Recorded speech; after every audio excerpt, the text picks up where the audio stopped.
We don't have freedom of speech. You need to go, boy. Hey, save your shit, guys. Be nice. Come here, Natalie. Off our streets. Remember Yvette Felarca, the Antifa middle school teacher who, despite her own small stature, seems to think might makes right? You know, the one who tries to recruit her middle school students for protests, and who's had 4 different criminal cases levied against her? Well, she now has a reason to obey the law, an $11,000 reason to be precise. You see, the Superior Court of Alameda County ordered Felarca to pay $11,000 for the attorney fees of Troy Worden, the former president of UC Berkeley's College Republicans.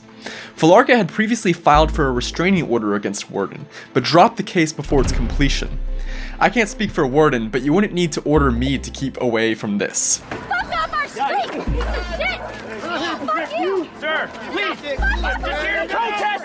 Fuck off our street. Please. Stand down. Get out. Get back. Court Commissioner Thomas Rash said Felarca had not filed for the order in good faith.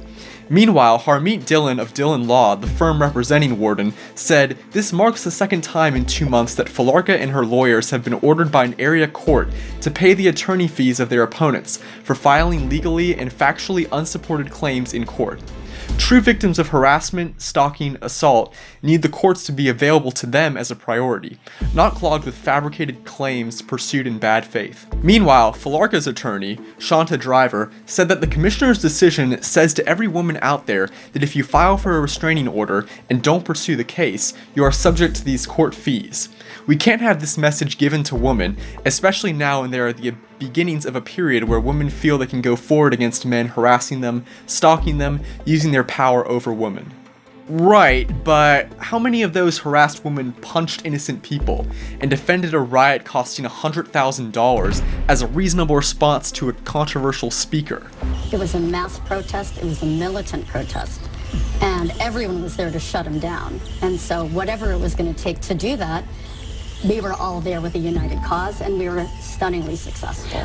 Let's not forget that Felarca, who teaches at Martin Luther King Jr. Middle School, transported students to and from protests in her personal vehicle and obtained permission from parents who don't understand English well and did not fully understand that this was not a school-approved trip where Felarca was taking their children, that it was a political event, or that there would be police and hazards present.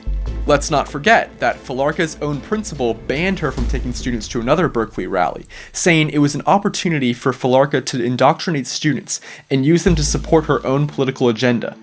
But let's also not forget that justice typically does get served, particularly if you're representing a group the US government has finally outright labeled domestic terrorists.